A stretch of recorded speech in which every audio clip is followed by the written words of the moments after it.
Ako po si Miss Winnie at ito ang ating kwento. Magandang araw po. Ako po si Kara, 60 years old. Ito pong kwentong ibabahagi ko sa inyo ay nangyari noong taon 1992, kung kailan 5 buwan kasal pa lang kami ng aking yumaong asawa, na itago na lamang po natin sa pangalang Miggy.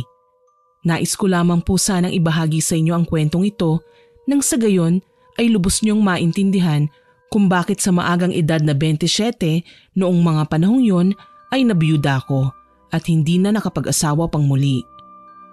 Labis po kaming nagmamahalan ni Miggy. Sa katunayan po niyan, against all odds po ang tema ng aming relasyon. Dahil noon pa man, ayaw na po talaga sa akin ng kanyang pamilya kahit hindi ko pa naman talaga sila personal na nakikilala. Aminado naman po ako na hindi ako perpektong asawa. Ngunit may mga bagay talaga na kung minsan ay labis tayong nabubulagan.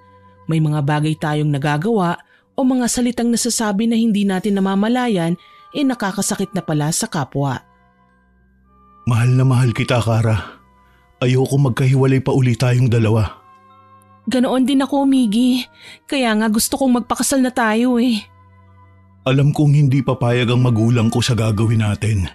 Pero papayag ako sa gusto mo. Lahat gagawin ko. Mapasaya ka lang, mahal ko. Yaman din lamang na ikakasal na tayo. Hayaan mo kung ipaalam ko sa iba ko pang kaibigan ang plano natin. Ayokong ikasal na dadalawa lang tayong haharap sa altar ng simbahan, Miggy. Simbahan? Hindi ba pwedeng sa west na lang muna? Miggy, minsan lang tayong ikasal. Bakit kailangan sa west pa? Gusto ko sa simbahan. Gusto kong maging sikat kahit minsan lang sa buhay ko. Sa tingin ko naman, hindi kalabisan ang aking request kay Miggy. Ano ba naman ang kasal sa simbahan? Hindi siya mahihirapang ibigay yun sa akin. May steady siyang trabaho, may sapat na ipon, may sariling bahay at munting babuyan na alam kong kapag ikinasal na kami ay isa din ako sa makikinabang. Nang makita ko siyang saglit na natahimik, umakto akong nagtatampo. Pinagkrus ko ang aking mga braso at ipinakita ko sa kanya na kunwari maiiyak na ako. Alam ko naman talaga na makukuha ko siya sa ganito. Hindi niya ako matitiis. Maya-maya nga, lumambot ang ekspresyon ng kanyang muka. Sige, gagawin natin yung gusto mo. Pero makikiusap lang ako. Huwag na tayo mag-imbita ng maraming bisita. May sakit si nanay. Baka ma-stress siya at alam mo naman hindi siya sanay na humarap sa maraming tao. Babe, hayaan mong masanay si nanay paminsan-minsan. Siyempre kapag ikinasal na tayo, kailangang makaharap siya sa family ko. Alam mo naman na marami-rami din kami, hindi ba? May mga lolo at lola pa ako, mga tita at tito, mga pinsan. Isama mo ng mga kaibigan ko at mga kakilala. Kagaya nga ng inaasahan, walang nagawa si Miggy sa aking mga request sa kanya at pinagbigyan niya ako. Naisagawa kaagad ang pamamanhikan kung saan dito ko nakilala ang kanyang nag-iisang kapatid na babae na si Ate Melissa. Base sa aking obserbasyon, hindi palang ngiti si Ate Melissa. Palagi siyang seryoso. Lahat ng sinasabi niya ay pino at hindi kababakasan ng biro. Yun nga lang, mahilig sumuway si Ate Melissa. Lahat na lang napupunan niya. Ikaw pala ang kasintahan ni Miggy. Masaya ako na makilala ka.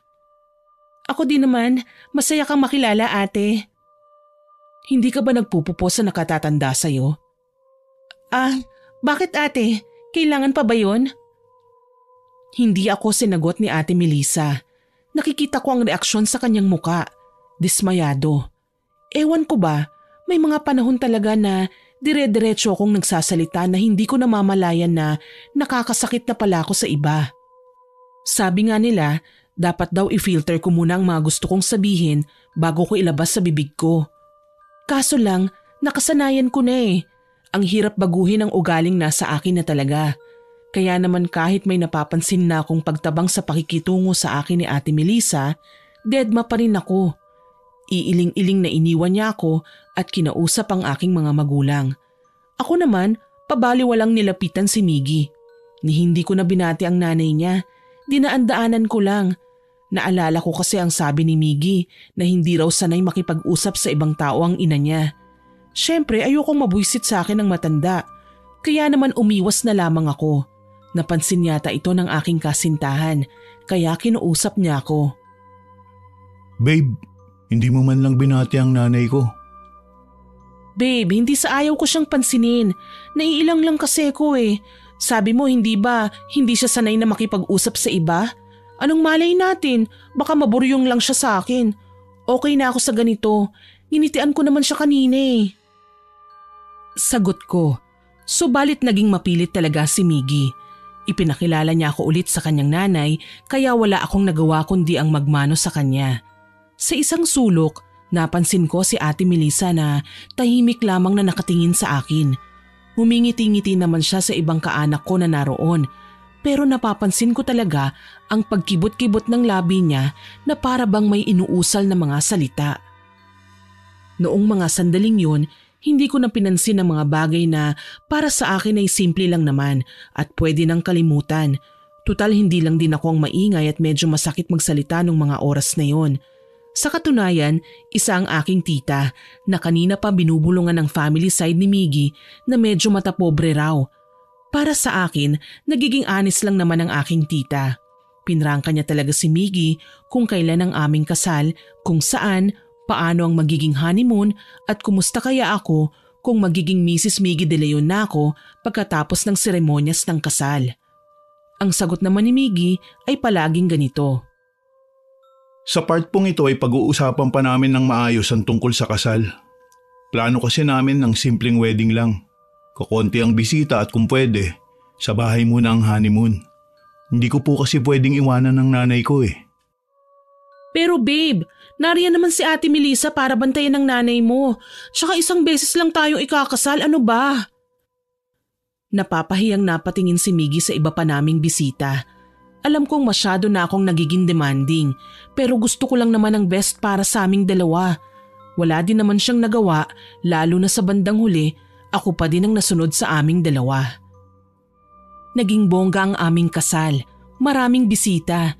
Sa isang mamahaling hotel naganap ang reception, doon na din ang aming honeymoon. Natupad ang sinabi ko na si Ate Melissa muna ang magbabantay kay Nanay Feli sa bahay nila. Ayun nga lang, kinaumagahan, nagising na lang kami sa natatarantang tawag sa amin ng aking hipag. Sinugod raw niya ang aking mother-in-law sa ospital. Na-stress raw ang matanda at hinahanap si Miggy kaya kahit hindi pa dapat tapos ang pagsasaya namin ng aking asawa, napilitan kaming pumunta sa ospital. Pumasok kami sa ward kung nasaan si Nanay Feli. Napuna ko, marami ding pasyente doon. Kabado naman na nilapitan ng aking mister ang kanyang nanay at kapatid. Kumusta si nanay ate? Heto, katutulog lang. Kagabi ka pa niyan hinahanap eh. Ang sabi ng doktor, mild stroke daw. Kaso medyo nahihirapan siyang magsalita. Bumuntong hininga ko at napahalukip-kip. Nang mga sandaling yun, gusto kong magtampo. Okay naman si nanay eh. Kaso ang daming rason nitong ate ng asawa ko. Sinasadya lang yata para maistorbo kami. Hindi ko napigilan ang sarili ko na magkomento. Ate, kaya naman siguro nai-stress si nanay dahil nasa ward siya nakapwesto. Bakit hindi mo siya ikuha ng private room para naman peaceful ang pagpapagaling niya? Babe! Totoo naman ang sinasabi ko, Miggy. Nagawa niyo ngang bigyan ako ng engranding kasal eh. Dapat sana nilubos mo na. Sa private room mo na ilagay si nanay para hindi na tumatawag-tawag pa sa telepono yang si ate. Teka, babe. Anong sinabi mo? Bago-bago mo pa lang sa pamilya namin, ganyan ka na magsalita. Ano bang ipinagmamalaki mo? Ate, nagsasabi lang naman ako ng totoo. Alam nyo, hindi na natin dapat pinoproblema ang bagay na to eh. Maliit na issue lang naman eh. Maliit para sa'yo, para sa amin hindi. Sa tingin mo ba, magtitiis si nanay sa ward kung may pera pa kaming magagamit para sa kanya? Hindi. Alam mo kung bakit? Kasi naubos na sa mga luho mo.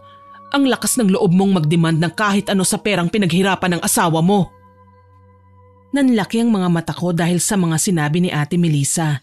Hindi ko akalain na pagsasalitaan niya ako ng ganon. Dito ko napagtanto na hindi na simpleng bagay ang gusto niyang mensaheng ipaabot sa akin. Malinaw na ayaw niya sa akin. Dinadaan lang niya sa init ng ulo.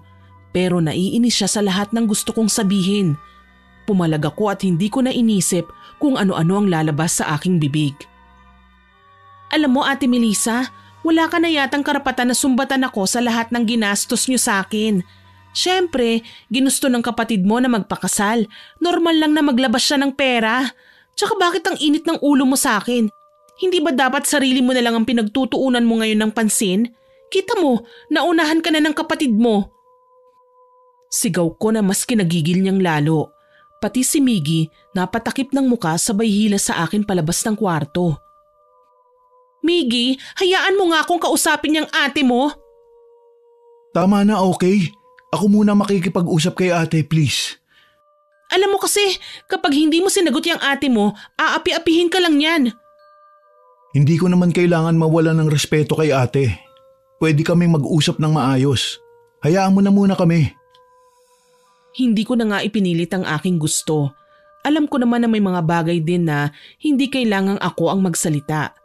Para sa akin, may hindi magandang ugali din si Ate Melissa na kailangang ituwid.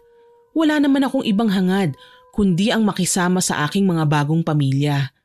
Kung ayaw naman nila, hindi rin ako yung tipong mamimilit sa aking ugali.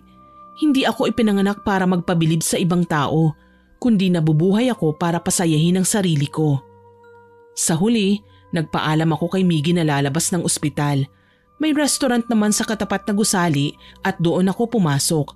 Bumili ako ng sosyaling potahe at tinikman-tikman habang naghihintay sa asawa ko. Maya-maya pa, dumating din siya. Ngumiti ako at sinabi sa kanya na bayaran ang in-order ko. Iiling-iling na dumukot siya sa wallet at hiningi sa waiter ang bill ko. Nang makita niya yon, napamulagat si Miggy. Babe, anong klaseng pagkain ba ang in-order mo at kay mahal naman? Yan kasi ang specialty nila eh. Gusto kong tikman para malaman ko kung magiging favorite ko na ba.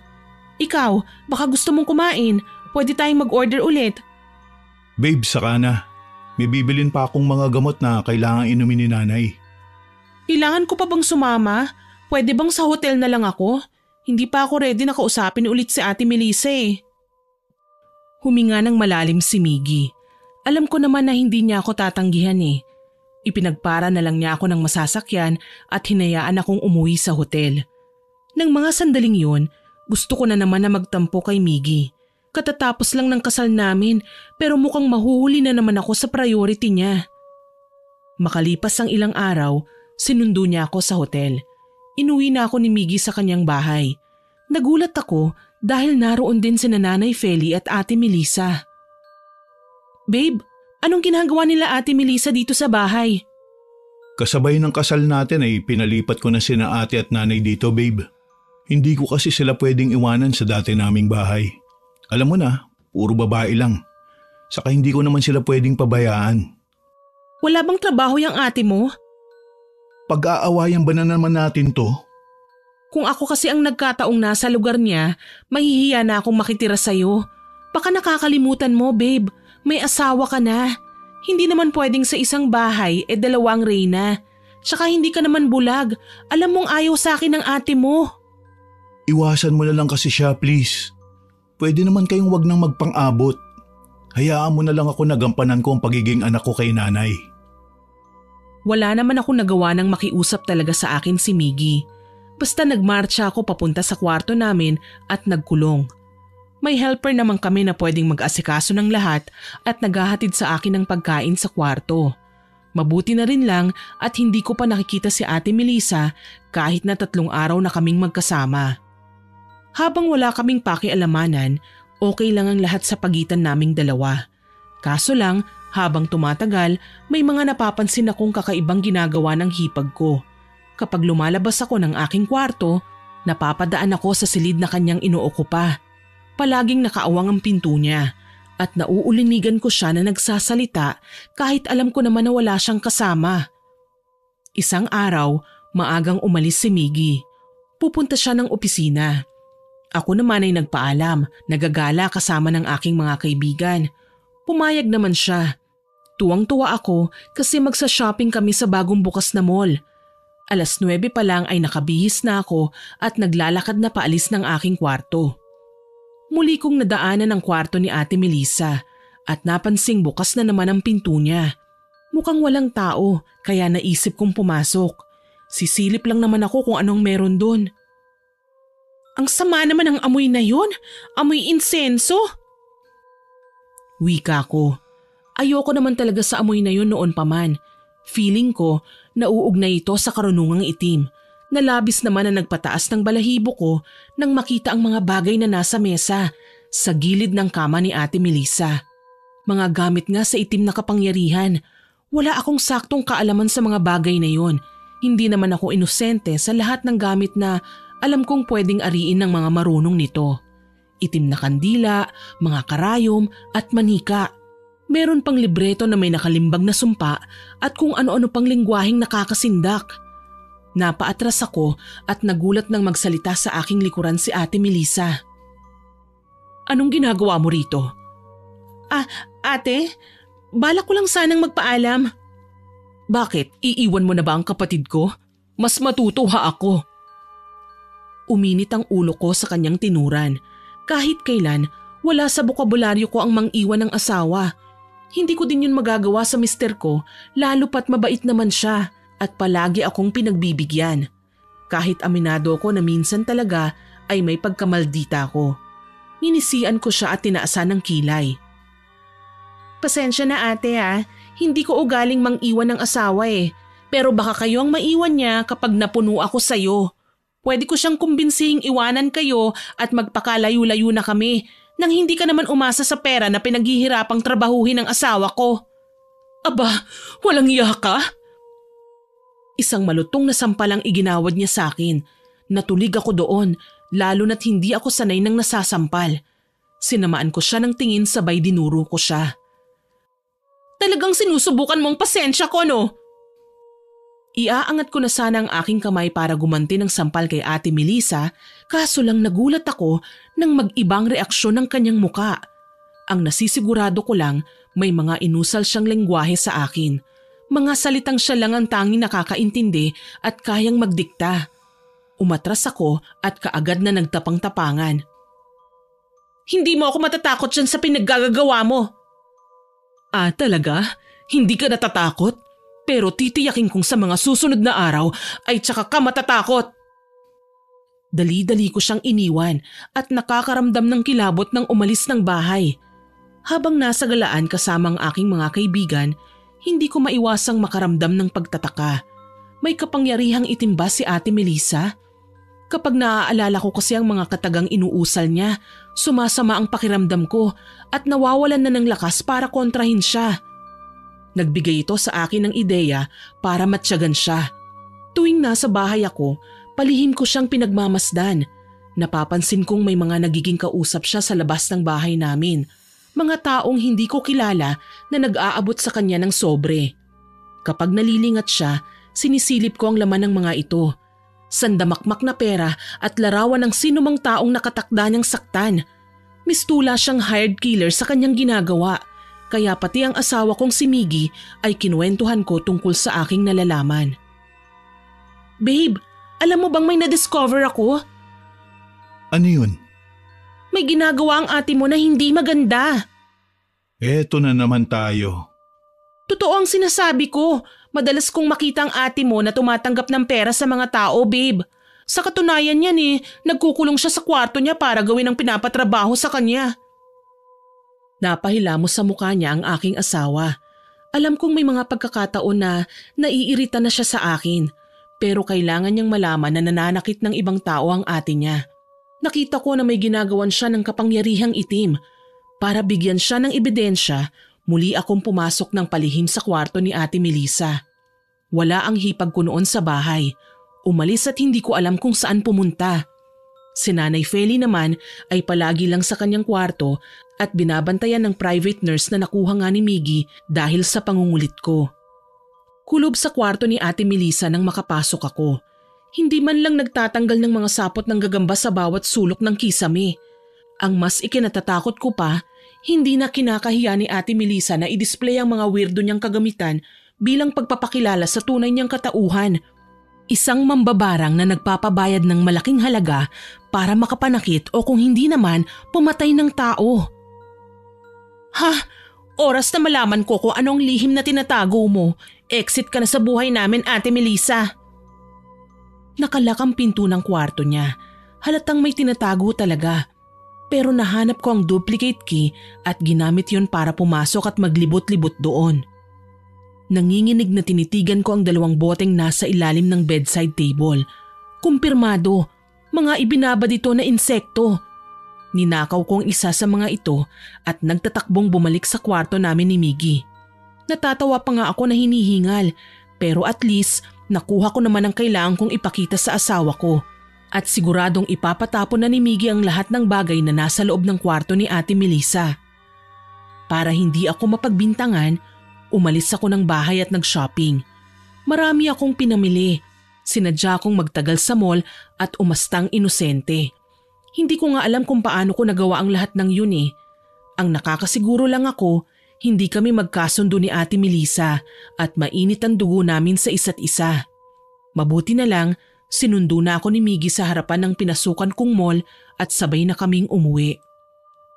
Pagdating sa bahay, nagulat kami nang maabutan namin na nagwawala si Ate Melissa. Ginugulo niya at halos itaob ang buong kabahayan. Ni hindi siya maawat ni Nanay Feli, ng helper at ng private nurse. Galit na galit siya. Sumama ang kanyang itsura nang makita ko, tsaka ako dinuro. Ikaw, bakit ka pumasok sa kwarto ko nang walang paalam? Ha? Ako? Bakit ko naman gagawin yun? Sinungaling! Hindi ako nakapiyok nang bigla niya akong sampalin. Halos matulig ang buo kong pagkatao. Pakiwari ko, lumipad ang kaluluwa ko palayo sa katawan ko at narinig ko naman na umawat si Miggy. Ate, ano bang ibig sabihin nito? Huwag mong pagtatakpan yung asawa mo. Ano, natatakot ka ba na kapag hindi mo maibigay ang lahat ng gusto niya, iiwan ka na lang din niya balang araw? Hindi mo ba alam, maluho yung asawa mo. Lahat ng perang pinaghihirapan mo, ginagasta lang ng babaeng hipo na yan. Ate, nagagalit ka na naman ng walang dahilan. Bakit mo biglang sasampalin ng asawa ko, ikagagaling lang niya sa labas? Ano ba kasing hinahanap mo?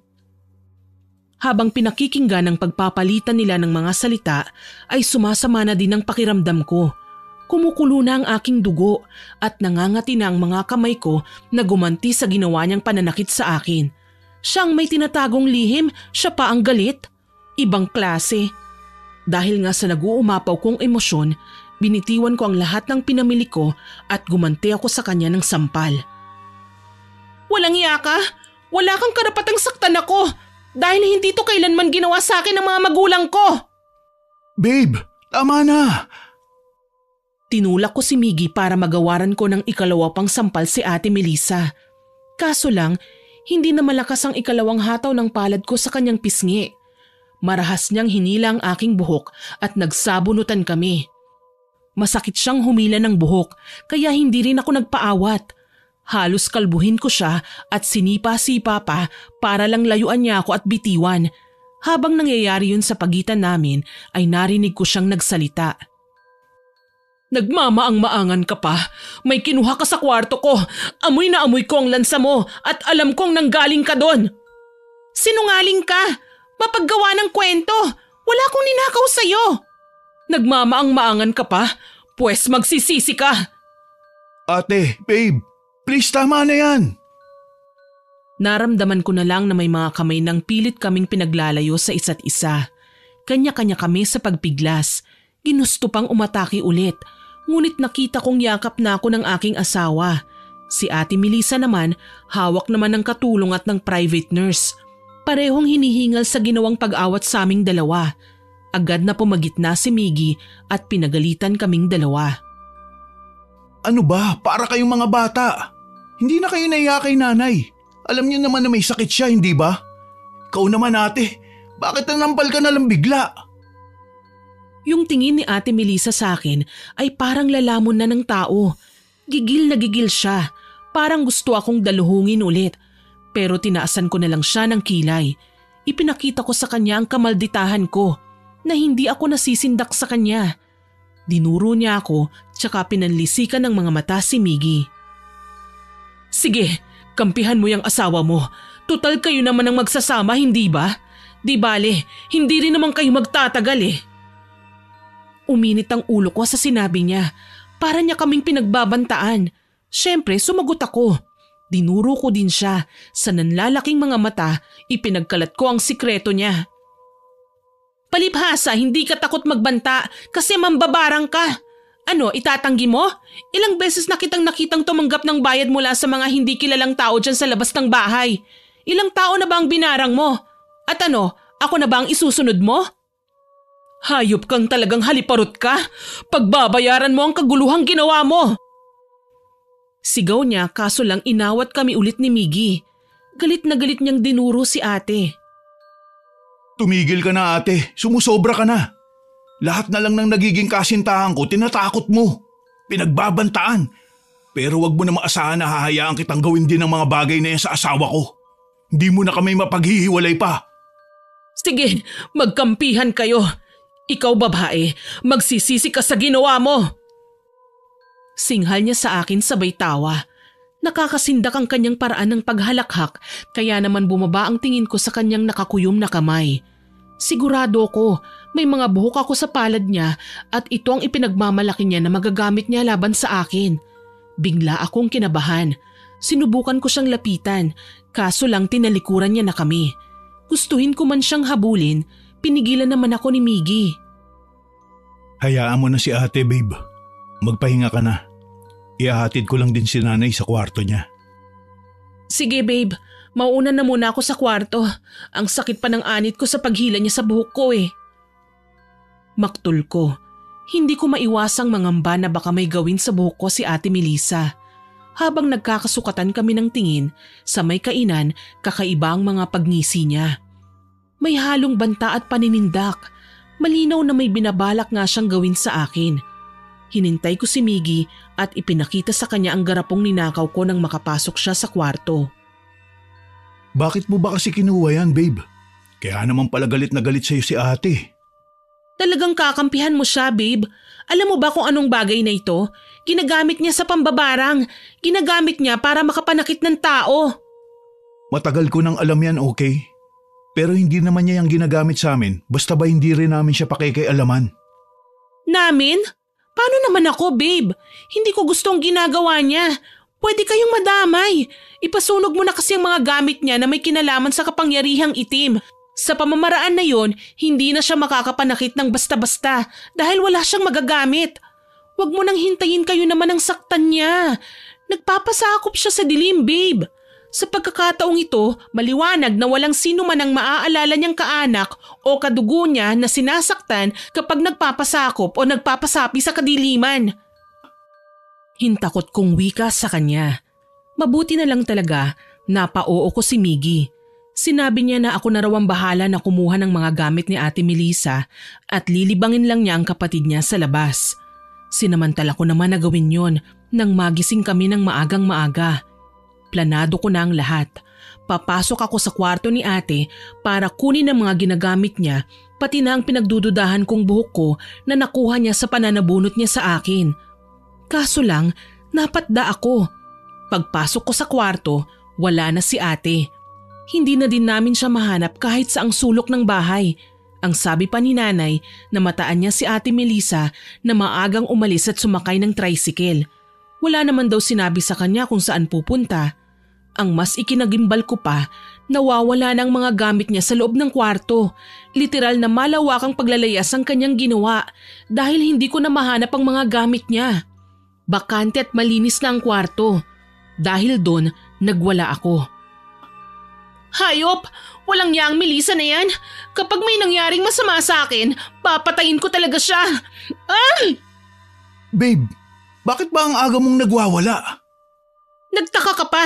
Wala nang ate mo rito. Umalis na siya. Dinala niya ang mga gamit niya. Teka nga, hindi ba dapat masaya ka? Gustuhin ko man, hindi ko magawa, babe. Delikado ang buhay ko sa kanya. Alam kong may binabalak siyang masama sa akin, lalo na't hawak niya ang ilang hibla ng buhok ko. Dala ng desperasyon, kahit wala namang nangyayari sa akin, ay umalis ako ng araw na yon at kinausap ang nanay ko. Nagsumbong ako sa kanila. Kagaya nga ng inaasahan, nagalit kay Melissa ang mga kapamilya ko. Alam kong naging magkaaway kami, pero masaya ako dahil wala na siya sa bahay. Ang problema ko na lang kapag binarang niya ako. Mabuti na lang at may nirekomenda si Mama na isang kilala niyang manggagamot, si Aling Belen na taga Quezon Province. Talagang bumiyahe pa ako kasama si Miggy para lang makausap ang nasabing manggagamot, para makahingi ako ng pangontra laban sa kanyang masamang balak sa akin. Mula sa ilang oras na biyahe, huminto ang sinasakyan naming kotse sa isang lumang bahay na gawa sa kawayan at pawid. Malawak ang bakuran, pero maraming halaman na sa tingin ko ay ginagamit ng matanda sa kanyang panggagamot. Tingin ko tuloy gumaan ang aking pakiramdam. Hindi ko pa man nakakausap ang matanda, animoy magaling na ako. Nauna akong bumaba kasunod si Miggy. Babe, sigurado ka ba sa gagawin mo? Ibig kong sabihin, ilang araw na ring wala sa bahay si Ate Melissa. Wala naman nangyayari sa'yo, hindi ba? Kailangan pa bang may mangyari sa akin bago ko magpagamot, babe? Baka nakakalimutan mo. Ate mo ang gumagawa ng kaguluhan sa buhay natin. Huwag mo namang konsentihin ang mga kalokohan niya. Wala naman akong sinasabing ganyan, babe. Ang sa akin lang, okay ka naman, safe ka. At may pananampalataya sa Diyos. Siyempre mas malakas ang kapangyarihan ng may kapal kaysa sa kung anong ritual na ginagamit ng ate ko. Babe, wag mo akong simulan ha. Hindi ka ba natatakot? Tawag ka ng tawag sa Panginoon para sa proteksyon pero hindi mo nga mahila sa kabutihan niyang kapatid mo? May isa demonyo. Teka, sobra naman yata yan, babe. Totoo naman ah. Una pa lang, nararamdaman kong ayaw na niya sa akin. Ako pa ang maluho? Ako pa ang gastadora? Aba, sino itong nagpapaampon kahit may kakayahan naman na magtrabaho? Hindi ba't siya? Literal na makikipag-away ako kay Miggy ng mga sandaling yon. Kahit na ano pa ang irason niya, may ibabato akong kasagutan. Sabihin na niyang masama ang ugali ko, basta wala akong balak na magpatalo sa kapatid niya. Para mahinto na ang sandamakmak niyang reklamo, iniwan ko siya at nagpauna na sa pagtuloy sa bahay ng matandang si Aling Belen. Tumahimik na lamang din si Miggy at sumunod sa akin sa bakuran. Nakitao po na din siya. Tao po! Aling Belen? Nariyan po ba kayo? Tao po! Mula sa likod bahay ay may matandang babaeng sumilip. May dala siyang gulok at iilang halamang may lupa pa sa mga ugat na animoy kabubunot lamang. Kunot noo siyang napatingin sa amin. Sino sila? Kayo po ba si Aling Belen? Oo, ako nga. Sino ba kayo? Ako nga po pala si Kara. Siya naman po ang asawa ko, si Miggy.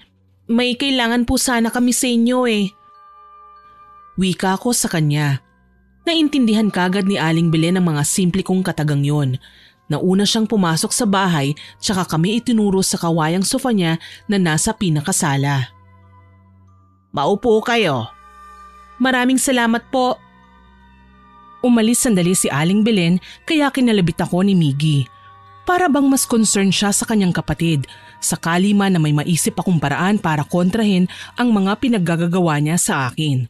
Maya-maya pa, bumalik si Aling Belen at may dalang 2 tasang may lamang umuusok na kape. May tinapay ding nakalagay sa supot na yung tipong nabibili sa mga tindahan. Oh, heto, magmerienda muna kayo habang pinag-uusapan natin kung ano ang sadya ninyo. Ang totoo po niyan, Aling Belen. Gusto po sana naming magpatawas, Aling Belen.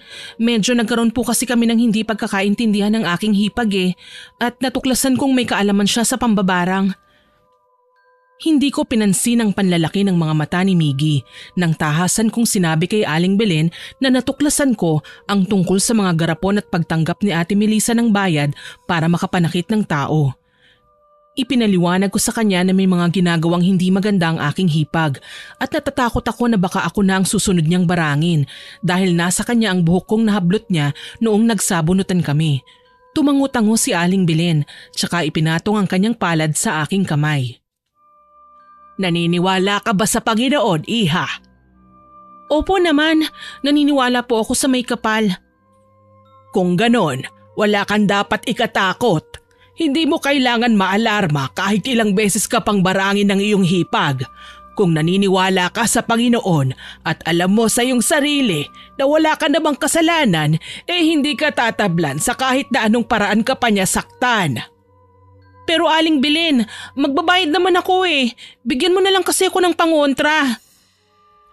Iiling-iling na tumayo si Aling Belen sa kinauupuan at saglit na nagtungo sa kanyang kwarto. Sa kanyang pagbalik, may dala na siyang bracelet na sa tingin ko ay siya din ang gumawa. Oh, heto. Isuot mo. Hindi lang pangontra sa pambabarang ang pulseras na yan. Pwede ka ding protektahan sa mga masasamang elemento at engkanto. Thank you po, Aling Belen. Inabutan ko siya ng pera pero nagtaka ako nang hindi niya tinanggap. Ang sabi pa niya, hindi raw siya nagpapabayad para sa kanyang serbisyo. Masaya na raw siya na makatulong. Nagkibit balikat na lamang ako at muling nagpasalamat. Matapos ang pag-uusap naming yun ay nagpaalam na kami. Sa pagkakataong ito, si Miggy naman ang hindi kumikibo sa akin. Tinaasan ko siya ng kilay. Huwag mong sabihin ikaw naman ang nagtatampo, babe. Sus, hindi ko kailangan yan. Mas gusto ko ang suporta mo. Kailangan nating mapatigil yung ate mo sa pinaggagawa niya. Alam ko naman kung paano. Napakunot-noo ako sa sinabi ni Miggy. Parang kanina lang ang dami niyang reklamo. Tapos ngayon, nakangisi lang siya at tipid na tipid magsalita. Ano na naman kaya ang ibig niyang ipahiwatig? Kinausap ko siya ng kinausap na nasasagot naman niya ng maayos. Kaso lang, nag-iiba ang kanyang aura at kinikilabutan ako. Napapansin ko din na papabilis ang pagtakbo ni Mickey ng kotse. Hinawakan ko siya sa balikat. Babe, hinay-hinay ka lang naman. Wala naman akong ginagawang mabilis, Kara. Alam kong labis na nakakagulat ang sinabi niyang yun. Tinawag niya akong Kara na kahit minsan simula nang magkarelasyon kami ay hindi niya ginawa. Mas lalo pang bumilis ang takbo ng aming kotse at hindi ko na siya maawat pa. Nang hindi sinasadyang makatingin ako sa rearview mirror, gayon na lamang ang pagkagulat ko. Kitang-kita ko si Ate Melissa na nakaupo sa backseat at malademonyong nakangisi sa akin. Para makatiyak, lumingon ako sa likuran at wala namang nakita. Kaso lang, nang paharap na ako ng tingin sa kalsada, napadyos ko na lang po ako nang makitang sumalpok na ang minamanehong kotse namin ng asawa ko sa isang headwall kung saan nagawa pang madurog ng malakas ng impact sa semento kaya nagtuloy-tuloy kami sa pagkakahulog sa hindi naman kalalimang bangin. Nagpagulong-gulong kami at makailang beses akong nabagok hanggang sa nanlabo na ang aking paningin. Humihinga pa ako noon pero nagulat ako nang pareho na kaming duguan ng aking asawa. Para makahingi ng tulong, bumisina pa ako ng ilang beses hanggang sa may makapansin sa amin. Sigawan na lamang ang aking narinig bago ko tuluyang nawalan ng malay. Hindi ko na alam kung gaano ako katagal na nahihimbing pero animoy lantang gulay ako nang magkamalay. Nasilaw pa ako sa liwanag ng ilaw at puting pintura ng kisame na bumungad sa akin. Nasaan ako? Nangihina akong tanong. Tsaka ko lang napagtanto na may ibang nakabantay pala sa akin. Isang babae. Nang lumingon siya sa akin, bahagya siyang ngumiti. Kara, salamat naman at nagising ka na. Napakunot noo ako. Makailang beses na inalala ang babae na nasa harapan ko. Kaso lang, hindi ko siya maalala. Kapag pinipilit ko naman, tila mababasag ang ulo ko sa labis na sakit. Nagpumilit akong bumangon. Maging ang mga nangyari sa akin o nakaraang kabataan ko ay hindi ko rin maalala. Blanko ang aking isipan. Teka lang, mag-iingat ka naman at baka mabinat ka. Sino ka? Pasensya na pero hindi talaga kita kilala eh. Sumilay ang isang malawak na ngisi sa labi ng babae. Maya-maya pa, hinawakan niya ang aking kamay. Noong mga sandaling yon, wala akong ibang maramdaman kundi kilabot. Hindi ko na lang pinahalata dahil ayokong ma-offend ang babae na wala namang ibang ginawa kundi ang bantayan ako. Hindi mo na ba maalala? Ako ang nag-iisa mong kapatid, Kara. Ako si Ate Melissa. Ate Melissa? Tama, ako nga. Ano, kamusta ang pakiramdam mo? Hindi ko po maigalaw ang mga paa ko eh. Ano bang nangyari sa akin, ate? Naaksidente ka. Buti na lang hindi ka napuruhan. Huwag kang mag-alala, hindi naman permanente ang nangyari sa mga paa mo. May pag-asa ka pang makalakad. Mabuti naman po kung ganun, ate. Salamat sa pag-aalaga sa akin dito, ah. Tumango lamang si ate sa aking sinabi. Ipinaliwanag niya sa akin na wala daw akong maalala marahil dahil sa ilang beses kong pagkakabagok sa aksidente. Ewan ko ba, wala talaga akong maramdamang kung anong kagaanan ng loob sa kanya. Pakiramdam ko ay may gagawin siyang hindi maganda, kahit na siya naman talaga ang nag-alaga sa akin. Gayunpaman, naging matyaga siya sa pag-aasikaso sa akin hanggang sa lumipas ang mga araw at dineklara na pwede na akong umuwi.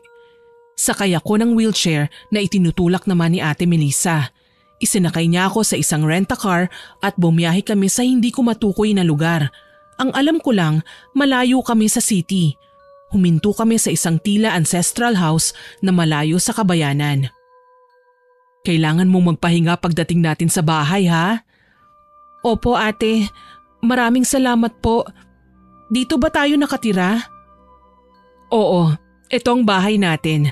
Pati ba ito hindi mo maalala? Umiling ako at humingi sa kanya ng pasensya. Wala talaga akong maalala sa kung ano man ang nangyari sa akin sa nakaraan. Kung sino ang kasama ko sa pagkadisgrasya o kung talaga bang kapatid ko si Ate Melissa. Hindi ko naman kasi maramdaman na kapatid ko siya eh. Nakalimutan ko din pati edad ko. Ang alam ko lang, nagpapasalamat ako at buhay ako ngayon at nakaligtas ako sa naganap na aksidente sa buhay ko. Pagpasok namin sa bahay ay nilibot ko ito ng tingin. Malawak pero wala akong makitang maski isang larawan ko. Ate, wala po ba tayong family picture man lang o nakapag-asawa ba ako? Wala. Takot ka nun sa litrato kaya wala kang larawan maski isa. Tsaka kung pwede, huwag ka ng maraming tanong. Ako man ay gusto nang magpahinga. Sige po ate. Pasensya na po. Inihatid niya ako sa aking magiging kwarto. Sa pagpasok pa lang namin, alam ko na kaagad na tila ilang taon nang hindi nagagamit ang nasabing silid. Nalalanghap ko ang lumang amoy ng mga unan at kumot na nakapatong sa kama. Para bang naitago ito sa kabinet ng mahabang panahon. Amoy naptalina pa ang mga yon. Lumang-luma na din ang silid. May mga alikabok pa na hindi nalinisan ng maayos, pero hindi naman yung tipong nakakasipon. Inalalayan ako ni Ate Melissa para makahiga sa kama. Medyo nahihirapan pa kasi akong makagalaw eh. Umaasa ako na makakalakad din ako at hindi na magiging pabigat pa sa kanya. May mga pinainom siyang mga gamot sa akin tsaka ako maayos na kinumutan. Matulog ka ha? Kailangan mong lumakas. Salamat ate. Nakakatuwa kang ganyan ka ano. Malayo sa dati mong ugali. Mukhang magkakasundo pa tayo eh. Ha? Ano pong ibig mong sabihin ate? Wala. Kalimutan mo na yung sinabi ko. Tumangu-tango na lamang ako at pinilit na pumikit. Sa loob ng silid na yun, nanatili ako ng ilang buwan hanggang sa may mapansin ako na kakaiba sa bahay na yun. Madalas kong mapansin na umaalis si ate. Patago lamang yun pero nagagawa ko siyang silipin. Dala ng malapit lamang ang kinahihigaan kong kama sa bintana. Natatanaw ko siyang sakay ng kotse at sa kanyang pagbabalik may mga dala na siyang gamit. May mga pinamili at mga supot na hindi ko naman alam kung para saan. Minsan nakita ko siyang may kausap sa bakuran. Narinig ko ang salitang barang at lilimitahan lang daw ng 2 buwan kailangang mamatay na agad. Kinilabutan ako doon. Hindi ko alam kung ano o sino ang mamamatay kaagad. Ang alam ko lang, kailangan kong magsimulang maglihim kay ate. Idagdag pang may mga panahon na ang creepy niya talaga, sobra. Tipong patutulugin niya ako ng mga bandang 7:00 ng gabi at magigising naman ng hating gabi. Madalas ko siyang magisnan sa gilid ng aking kama. Nakatayo lang at walang katinag-tinag. Hindi ko alam kung may mga binabalak ba siyang masama dahil nga nakangisi lamang siya at may inuusal na mga lengguwaheng hindi ko maintindihan kung ano. Ang alam ko lang para akong mas lalong nanghihina at hindi ko magawang makabangon pa. Para hindi ako tuluyang malugmok, hindi ko na pinaalam sa kanya na nagagawa ko ng gumabay. Nariyan kasi ang pakiramdam kong hindi ko kailangan sabihin sa kanya ang mga mahahalagang bagay na yon, lalo na at estranghera pa din siya sa pakiramdam ko. Pansin ko din, hindi niya inaasa sa akin ang pagkain. Siya mismo ang nagsusubo sa akin. Ate, hindi naman ako naputulan ng kamay eh. Kaya ko nang isubo ang pagkain. Hayaan mo kung gawin ito, Kara. Pero ate, nahihirapan na po kasi akong lumunok eh. Sunod-sunod na po ang pagsubo nyo. Wala akong pakialam. Basta kumain ka at ako ang magsusubo sa'yo. Natigilan ako sa biglaang pagbulyaw niya sa akin. Bigla akong natakot. Parang sa isang iglap, naging kay weirdo na niyang tignan. Hindi na din ako lumaban pa. Pati sa pagliligo, siya na ang gumagawa noon para sa akin. Kahit pa nga sabihin niyang pareho namang kaming babae, nariyan sa aking puso na hindi ako sanay sa mga ginagawa niya para sa akin. Hindi ako sanay na pinaliliguan at naiilang ako sa mga ginagawa niya. Ate, ako na pong bahala sa pagsisipilyo. Kaya ko na po. Babantayan pa rin kita. Bilisan mo na riyan. Wika niya sa akin. Pansin ko pa, ayaw na ayaw niyang makita ko na nagpa-practice na maglakad. Kaya naman hindi ko na lamang pinapakita sa kanya na nakakaipon na ako ng lakas. May kung ano kasi sa kutob ko ang bumubulong na ligtas ako kapag nagkukunwaring walang muwang sa lahat ng bagay. Ni ayaw niya akong padungawin sa labas ng bahay at nakalakang lahat ng pinto at bintana kaya mistula akong preso sa loob. Tinanong ko si Ate Melissa tungkol dito pero lagi siyang may binibigay sa akin na sagot. Malupit ang mundo, maraming mapanghusga, maluho at masasama. Ikaw ay minsan na ding nahawahan ng kasamaang meron ng mga tao dyan sa labas. Kaya nakakulong ka dito para manumbalik ka sa pagiging isang mabuting babae. Ilang taon na po ba ako ngayon, ate? Pati kaarawan ko, mga itsura ng magulang natin, hindi ko na maalala pa. Ikaw ay 27 lang, Kara. Nakapagtapos ka ng pag-aaral pero wala kang trabaho. May naging kasintahan po ba ako, ate? Sinamaan ako ng tingin ni Ate Melissa. Napapansin yata ang pagiging matanong ko. Niwala man lang akong kamalay-malay na lahat ng sinabi niya sa akin ay mga hinabi niya lang na kwento at wala talagang katotohanan. Kagaya ng pag-angkin niya sa akin na kapatid kahit hindi naman ako makaramdam ng lukso ng dugo. Kinaumagahan, nagising ako sa tunog ng makina ng sasakyan at pagharurot nito palayo. Nakita ko si Ate Melissa na sakay ng kotseng yun, kaya naman nagmadali akong bumangon. Kabado at ingat na ingat ako. Nagmamadali ako sa pagtayo dahil nagagawa ko pa yun ng dahan-dahan. Kalaunan, nakarating ako sa kwarto ni Ate Melissa. Alam kong yun ang kanyang higaan dahil naroon ang kanyang mga kagamitan. Bakit pakiramdam ko ay may mahahanap akong bagay dito na makapagpapaalala sa akin ng buo kong pagkatao? Kinikilabutan ako sa tuwing inaalala ang kabutihan sa akin ni Ate Melissa. Para bang hindi naman yun ang nakasanayan niya. Nakakakabalang talaga. Maliban sa damit at iba pang personal na gamit, may iba akong bagay na nalaman sa kanya. May mga tinatago siyang gamit para sa pambabarang. Hinalungkat ko ang mga ito para lang mapatda. Nakita ko ang iilang hibla ng buhok kasama ang aking larawan. Sa isang iglap, may mga nakita kong eksena sa diwa ko na mistulang palabas.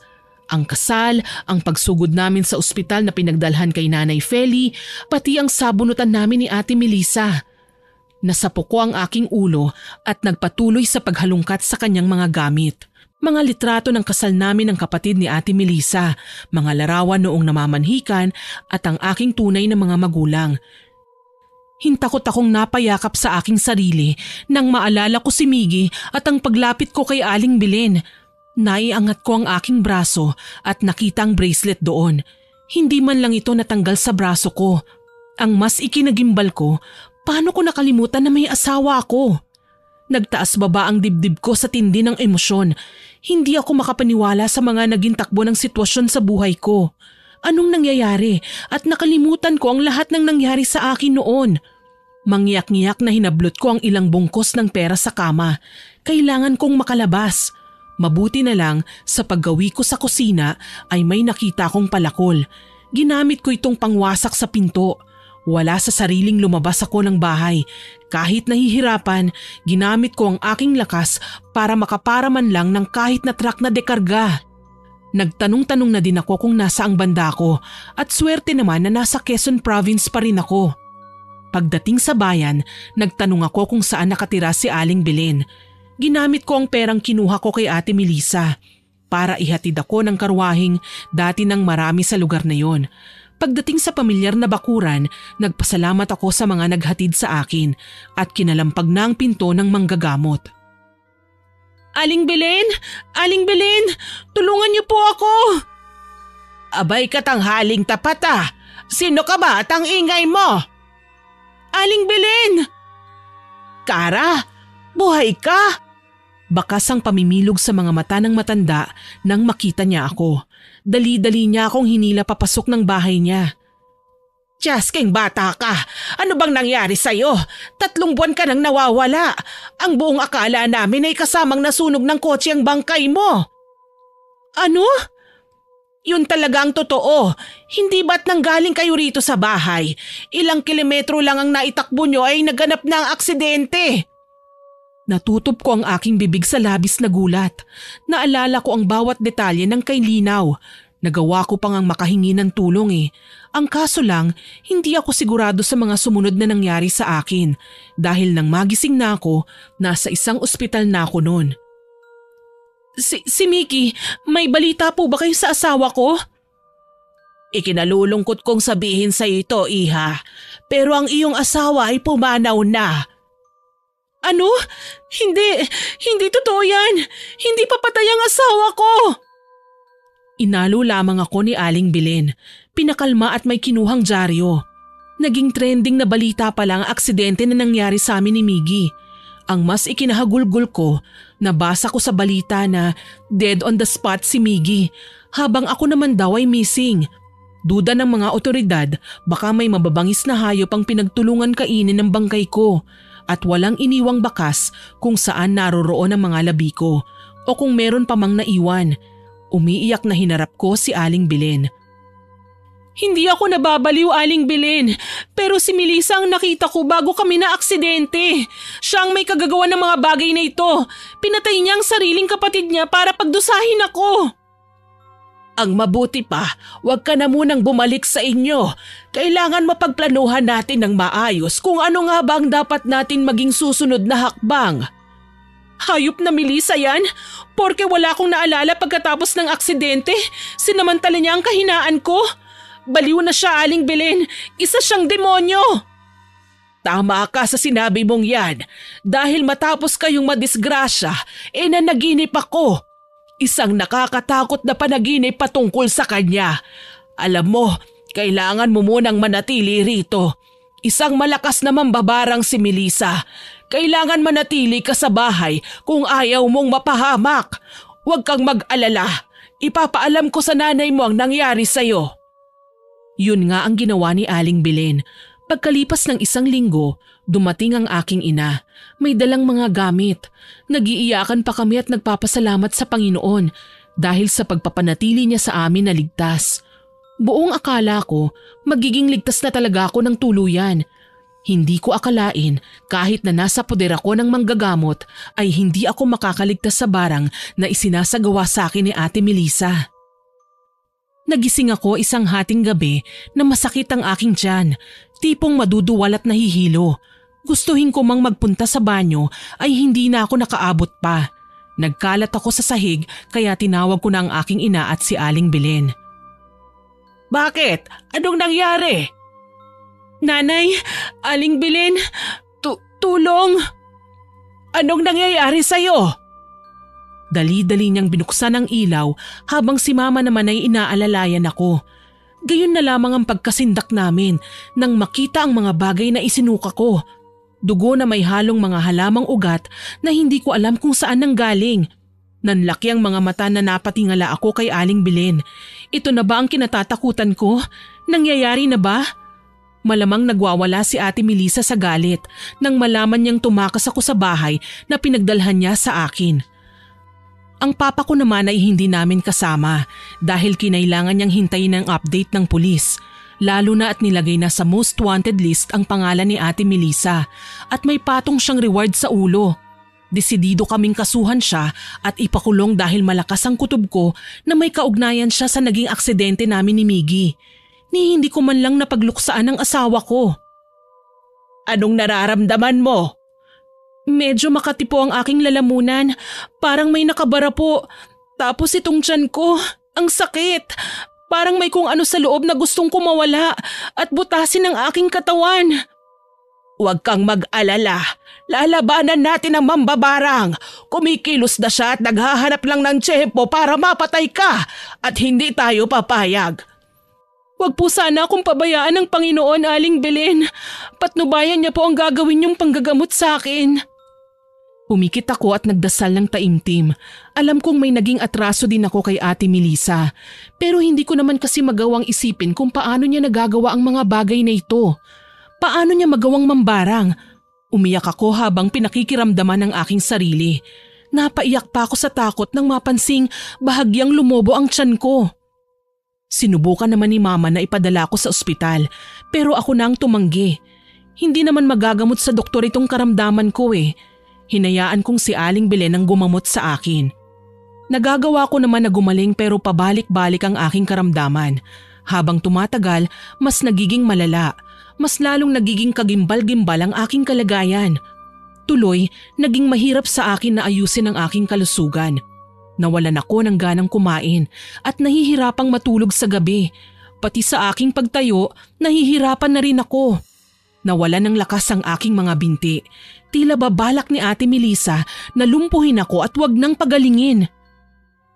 Tingin mo po ba, Aling Belen, gagaling pa ako? Walang imposible sa Panginoon, Iha.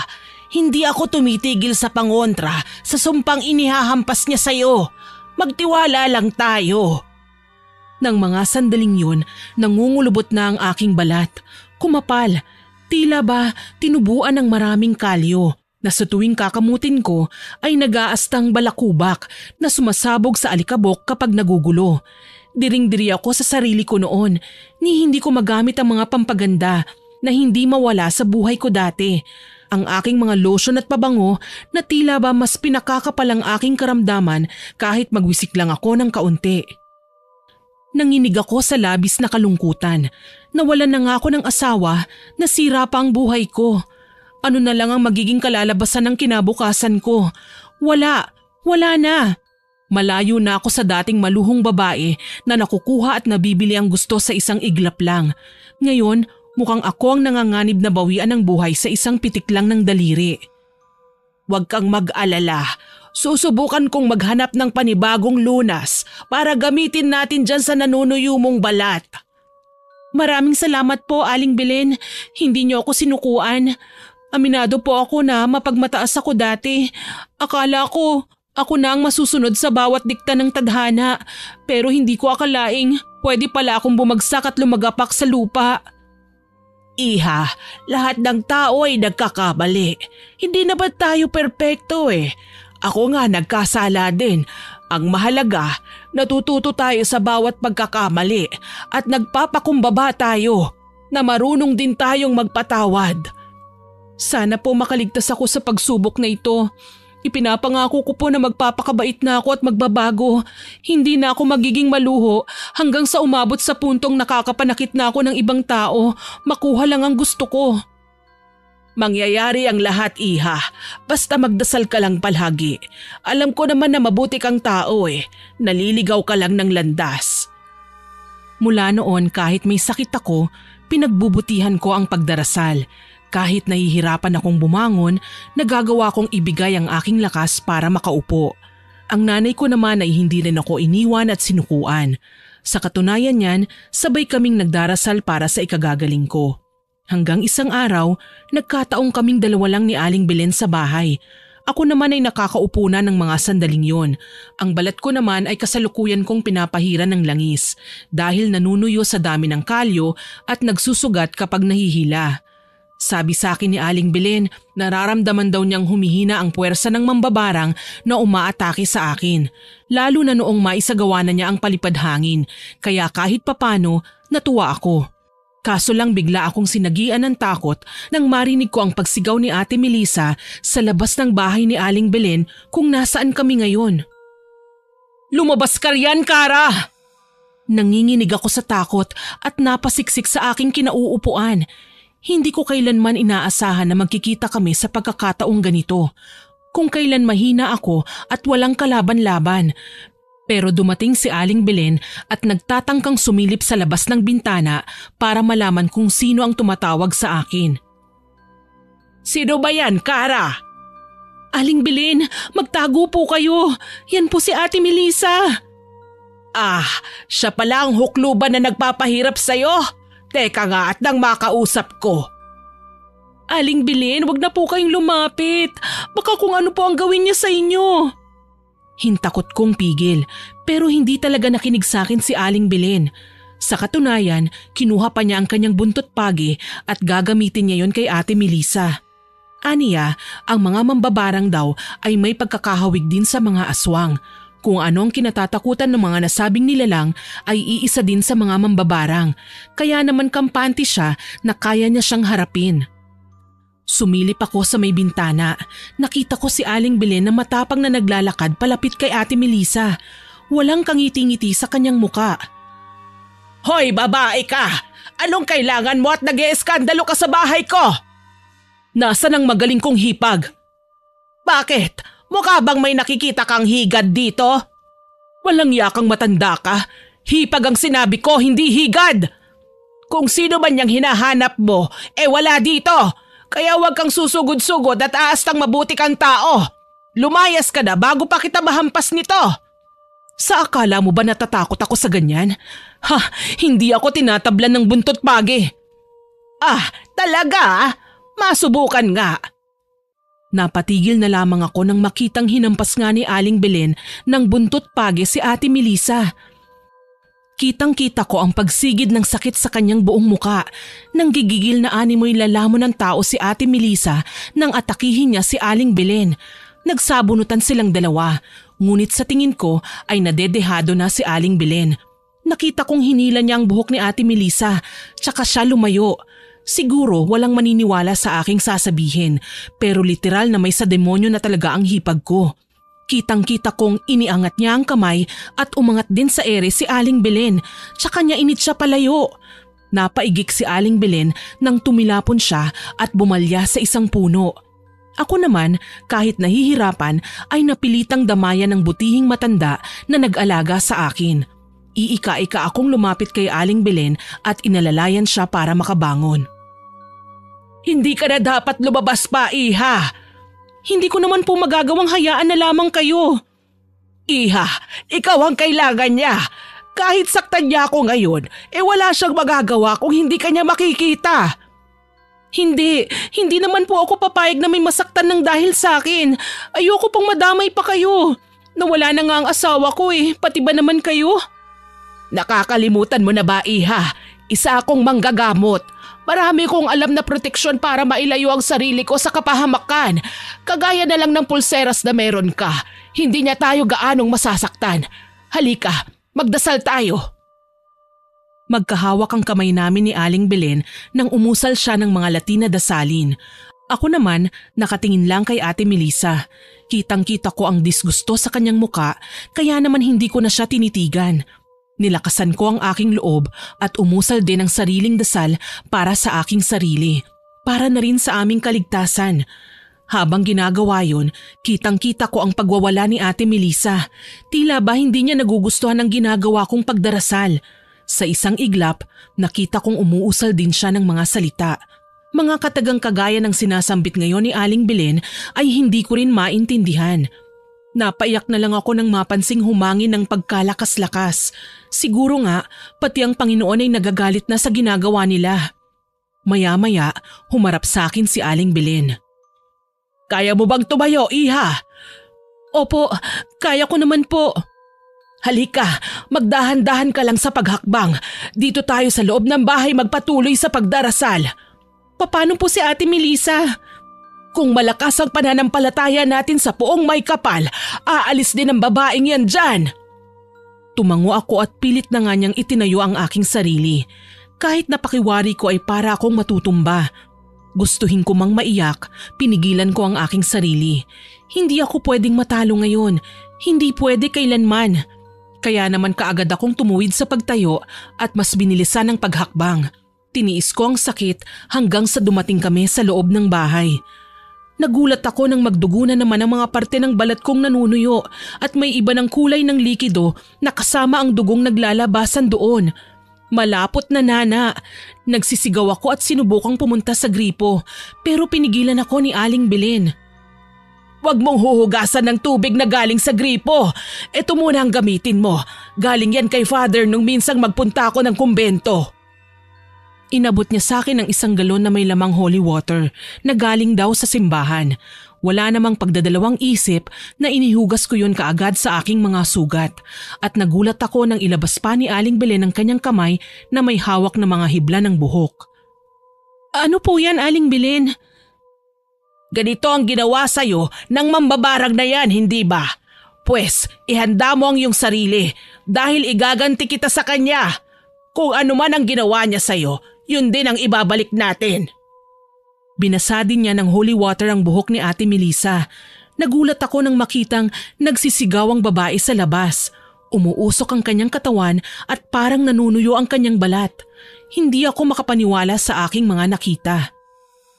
Aling Belen, huwag kang magtaka, iha. Ganyan talaga ang itsura ng mga taong hindi nananampalataya sa Diyos. Nasusunog na sa presensya ng impyerno kahit naririto pa sila sa lupa. Diyos ko, ngayon lang ako nakakita ng ganyan.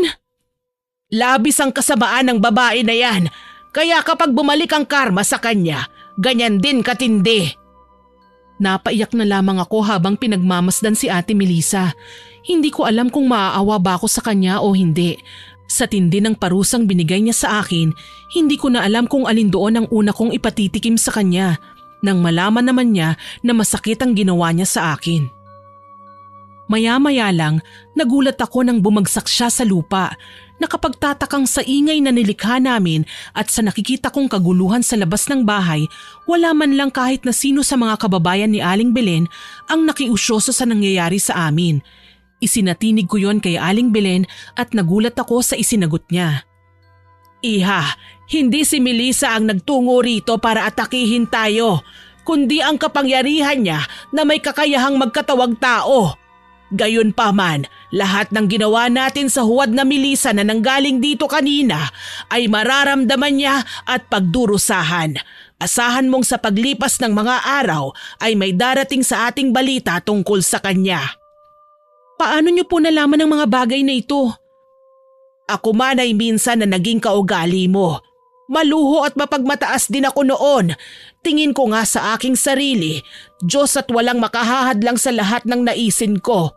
Nagising na lang ako sa katotohanan nang mamatay ang anak ko at kinuha naman ng kalaban kong mambabarang ang buhay ng asawa ko. Kaya pinasok ko ang panggagamot. Umaasa ako na makakatulong ako sa mga taong naging biktima rin ng kapangyarihang itim na kagaya ko. Napayakap ako kay Aling Belen, kaya pala kahit ano pang nangyayari sa akin ay hindi niya ako sinukuan.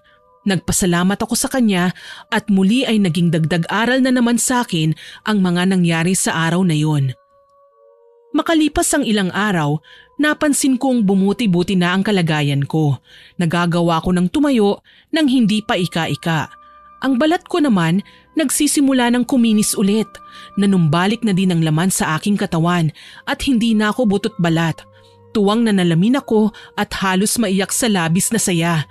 Hindi ko alam kung paano mapapasalamatan ang butihing manggagamot na nag-alaga sa akin. Habang nagsusuklay, nagambala ako ng pagtawag mula sa kanya. Iha, may bisita ka! Sige po, Aling Belen, lalabas na po ako.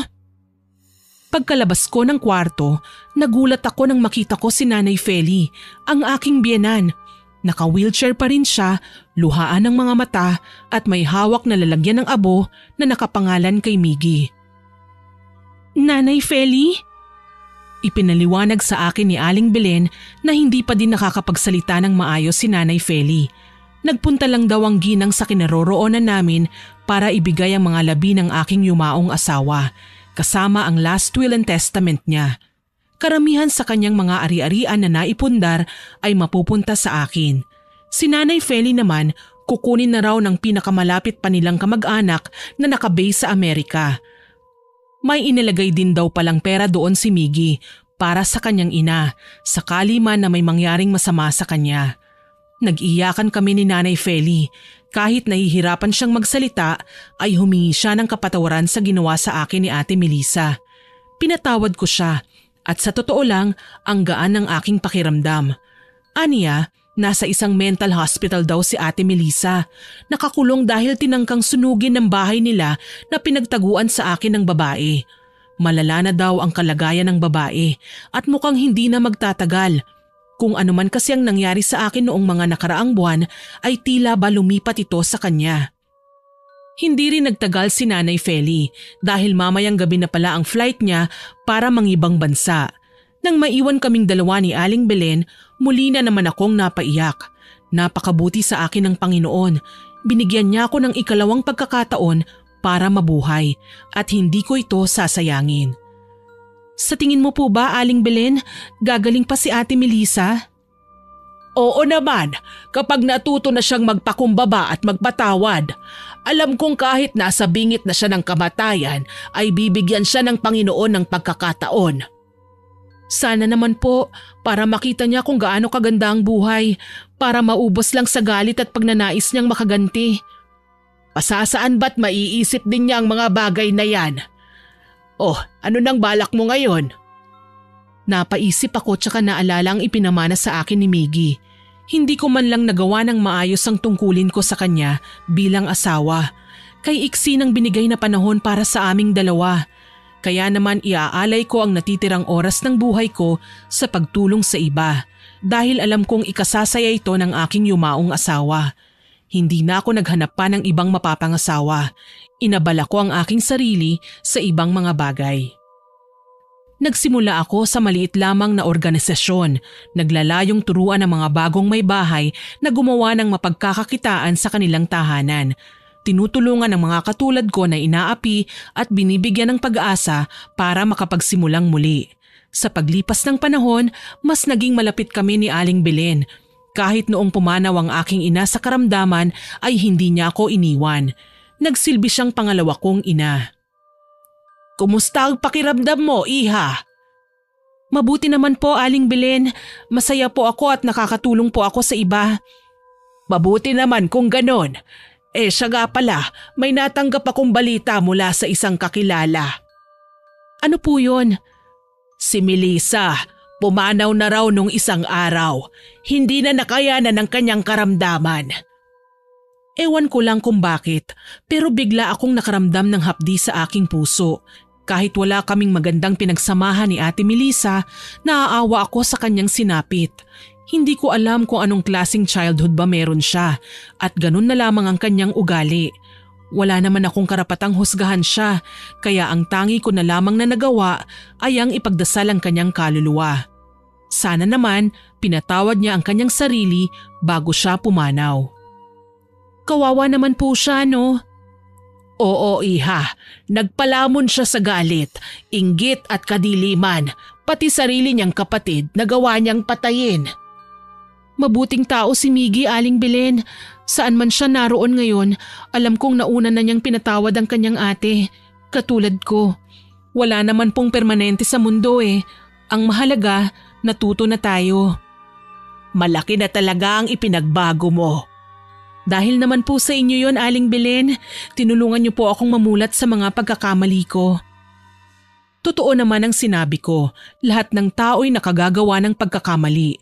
Pero hindi ibig sabihin nun ay may karapatan na tayong magmalaki at ipakita sa lahat na magagawa nating lupigin ang lahat. Lalo na at alam nating may Panginoon na anumang oras ay pwede tayong tanggalan ng lahat ng meron tayo ngayon para lumagapak tayo sa lupa. Hanggang dito na lamang po, more power po sa inyong channel at God bless. Naway kapulutan nyo ng aral ang aking ibinahaging kwento.